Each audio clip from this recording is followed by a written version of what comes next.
Bruh, February 1st, 2025 will go down as one of the craziest days in the NBA regular season history. No doubt. You feel me? This past weekend, the NBA world was flipped upside down. I damn near feel like I can confidently assume everyone knows where they were when the Luka for AD trade was announced. You don't forget this type of thing. Me personally, I had just took out my eye contacts, bruh. I was preparing for bed. But lo and behold, Shams dropped the news and I ain't go to sleep for another 3 hours. No BS. So yeah, it's crazy. And since that moment, most of the NBA media has been just, analyzing the trade and trying to understand the incomprehensible. You feel me? Why the Mavs even made such a rash decision, or how they even got to the point where Luka was traded before bro even hit his prime. I mean, just browsing on social media, I've seen conspiracies that people think it's something super dark that we just don't know about that may have caused this, while some of the media is pushing the narrative that Luka is the new Zion as far as bad conditioning and just can't stop consuming food, while others damn near think the whole NBA was involved and Adam Silver is just trying to save the ratings by getting Luka in the biggest market possible, obviously being the Lakers. And now whichever of those possibilities resonate with you, my boy, take your pick. But me personally, I feel like people are completely blown over one of the impacts of this trade, kind of like collateral damage. And this is the fact that the once upon a time super controversial Luka and Trae Young trade based off the 2018 NBA draft is finally settled. And bro, call me crazy, but Atlanta won. For years, NBA fans argued over who really won that trade between the Mavs and ATL. And based off recent NBA history, the way Luka's been balling, the convo was basically dead. Like, bruh, Trae is nice, but he ain't Luka. However, in hindsight or in present day, considering that the Mavericks, the same team who initiated the swap in the first place, just got rid of Luka, if you really think about it, the Atlanta Hawks have officially won that trade by default. And today we must discuss it. We'll get into the progress both of these superstar players have made this far in their careers, and further into why the Atlanta Hawks ultimately look really good after this trade. So yeah, bro, y'all go ahead and let me know in the comments, man. Am I tripping, or are the people of Atlanta having a good laugh at what just went down? And yeah, bro, really quick before I go any further, what's up YouTube? Plug Speaks back with another video. If you're new, first of all, welcome. Go ahead and sub. Also like the video if you enjoy. I upload quality basketball content and we're on the grind to 5K, so most def. Appreciate it. But yeah, man, back to the video. So I fully understand that to some people, this whole idea that Atlanta suddenly won that draft trade may sound crazy. So let me really clarify the premise I'm basing this on, because it's really simple. All the Luka versus Trae Young fuss was really because the Hawks chose Luka with the 3rd pick in 2018 and purposefully traded down to get the 5th pick, Trae Young, because Mark Cuban, who would have never signed off on this, approached Atlanta like, yo, you know how we feel about our European hoopers? We already got our vision of how Dirk Nowitzki could be a mentor. Just give us Luka. And then it happened. And ever since the very beginning, this was never a lopsided deal. We're not finna rewrite history. Yes, Luka came into the NBA off of a crazy overseas experience. Bro was literally a prodigy. But Trae Young also came into the NBA after a crazy year in the NCAA, hooping at Oklahoma. I think he averaged like almost 30 points a game. So basically, from the very beginning, both of these players clearly had some star potential.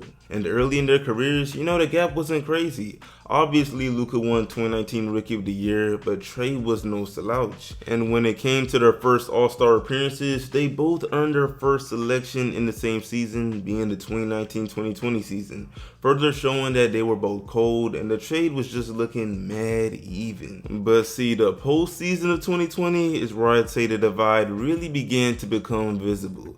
And this because Luka made the playoffs first between these two players, and he went crazy. The Mavs played the Clippers, and Luka showed the whole NBA world he's really a demon. He was averaging dummy numbers, had clutch moments all throughout, and basically emptied the clip. He was averaging damn near a 30-point double-double, putting up 31 points a game, 10 rebounds, 9 assists, shooting 50% from the field, and just under 37% from deep. I mean, it was insane. Mind you, he was like 21. And after this, a lot of people swayed to the Mavs side of things, like, yeah, they definitely won that 2018 trade. Luka clears.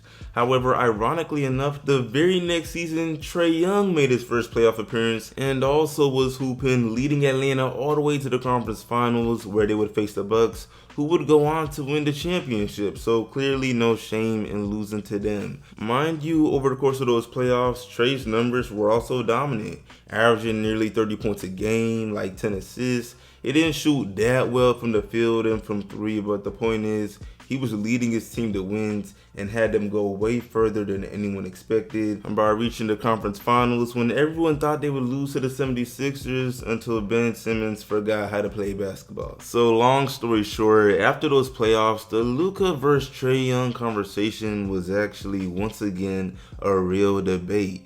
However, it didn't take long for the gap to grow again because once Luka made his first All-NBA selection, he literally could not stop making the list. Mind you, we're talking about first team All-NBA. He's currently on a 5-time consecutive run, which is more so than Steph Curry.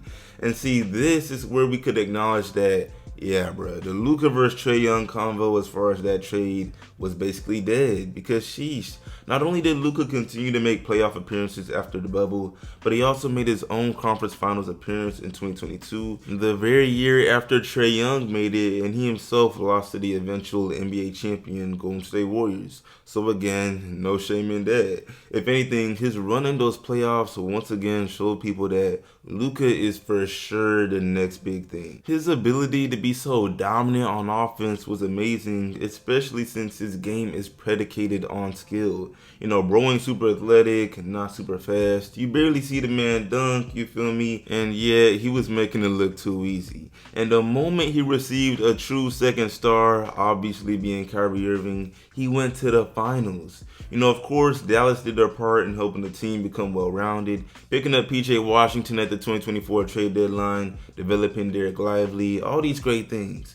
But ultimately, Luka is the guy that pushed them over the hump, making their first finals appearance in over a decade. And as a result, they were carrying some momentum. You know, entering the 2025 NBA season, they were projected to get at least 50 wins by ESPN experts. Everything seemed good, and from the outside looking in, I thought everybody was just happy. Yeah, there was conversation about Luka's conditioning. Yeah, he was approaching a major deal. But ultimately, you cannot lose Luka. And that's what Dallas just voluntarily did.